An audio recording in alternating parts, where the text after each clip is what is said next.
بسم اللہ الرحمن الرحیم۔ السلام علیکم ورحمۃ اللہ وبرکاتہ۔ عزیز طلباء و طالبات، امید ہے آپ خیریت سے ہوں گے۔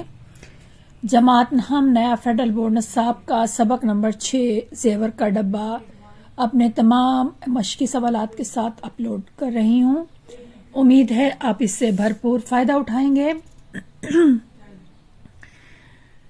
انشاءاللہ تعالیٰ۔ اس کے بعد جو ہی سباق نظمیں اور غزلیں کمپلیٹ ہوں گی تو انشاءاللہ تعالیٰ MCQs اپلوڈ شروع کر دوں گی، اس کا تھوڑا سا انتظار کیجیے گا۔ بہترین MCQs ایک ایک پیراگراف سے ایک ایک جملے سے بنائے گئے ہیں۔ شروع کرتے ہیں زیور کا ڈبہ۔ پرکاش کی زندگی کے شیریں خواب مٹی میں کیوں مل گئے؟ پہلے الف سوال ہے۔ پرکاش کے والد ایک اعلیٰ عہدے پر فائز تھے۔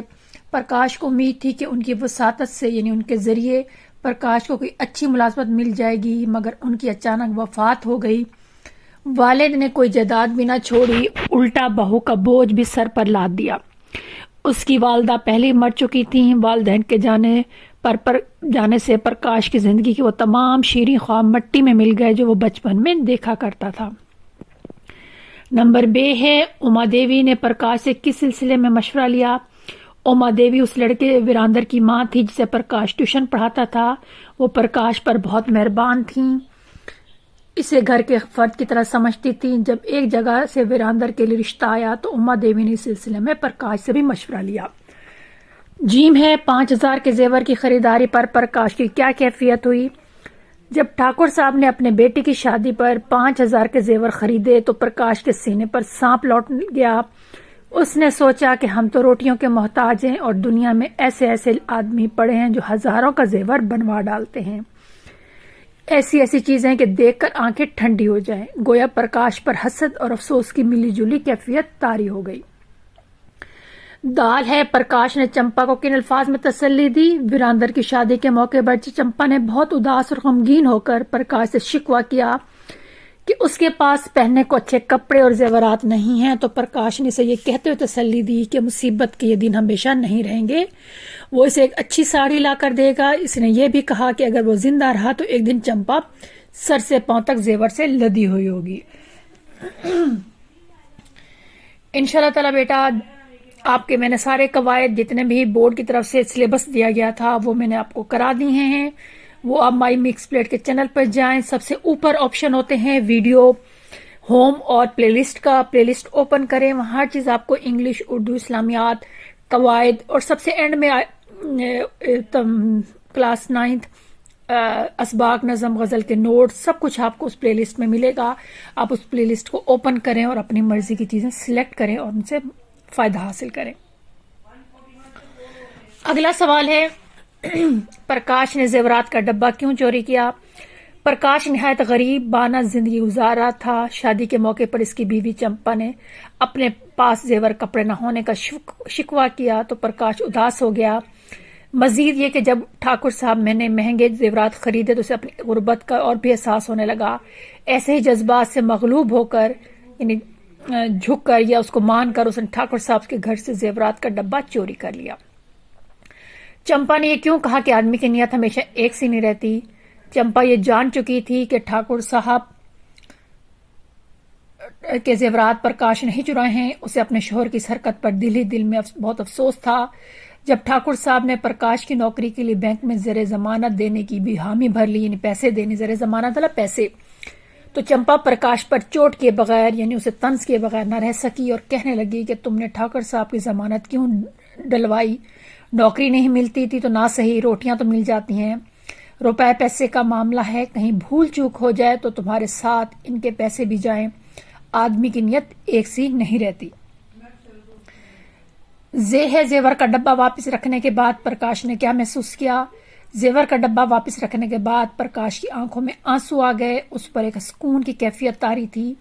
کئی ماہ پہلے جب اس نے زیور چرائے تھے تو اس پر سخت بے چینی اور اضطراب چھایا ہوا تھا، اسے بخار بھی ہو گیا تھا، اور آج زیورات واپس رکھنے کے بعد بے حد سکون، فرحت، امنگ سے اس کا دل بھرا تھا۔ اب ہزاروں من کا بوجھ ختم ہو گیا تھا۔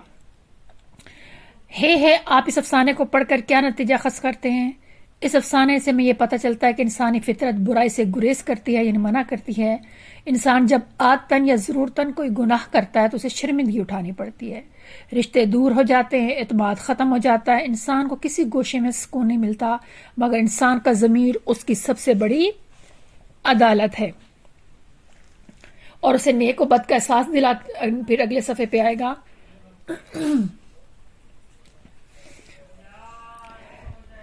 انشاءاللہ تعالیٰ تمام کا قواعد کا بھی جو ہے نا وہ میں ویڈیو بنا کے ایک ہی جگہ اپلوڈ کر دوں گی، آپ اس کی فوٹو کاپی کرا لیجئے گا تو آپ کے لیے آسانی ہو جائے گی اس کو سمجھنا۔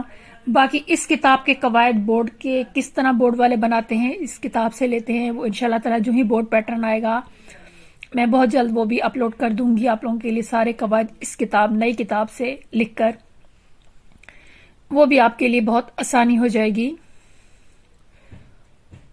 اسلامیات کے ایم سی کیوز انشاءاللہ اور اردو کے ایم سی کیوز انشاءاللہ 1 فروری سے شروع ہو جائیں گے اپلوڈ ہونا، کلاس 10th کے بھی اور کلاس 9th کے بھی انشاءاللہ تعالیٰ۔ اس کے ساتھ ساتھ ماڈل گیسٹ پیپر بھی میں کوشش کروں گی فروری میں یا جنوری کے اینڈ تک جو ہے نا وہ اپلوڈ کرنا شروع کر دوں، آپ اسے ضرور پریکٹس کیجئے گا۔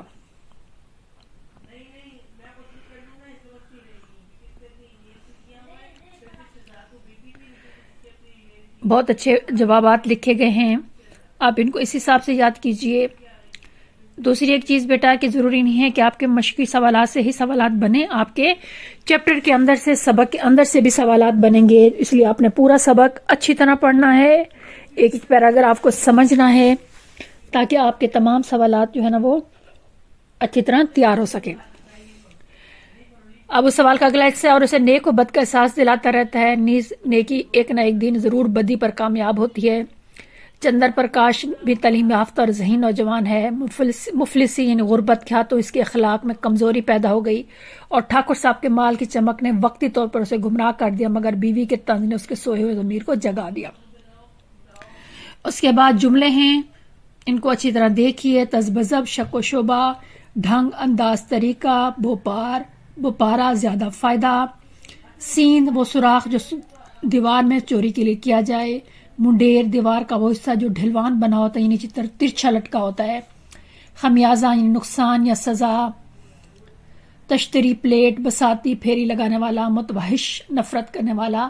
آگے ان کے جملے بھی بنے ہوئے ہیں، ان کو اس حساب سے یاد کیجئے اور انشاءاللہ تعالی اسے بھرپور فائدہ اٹھائیے۔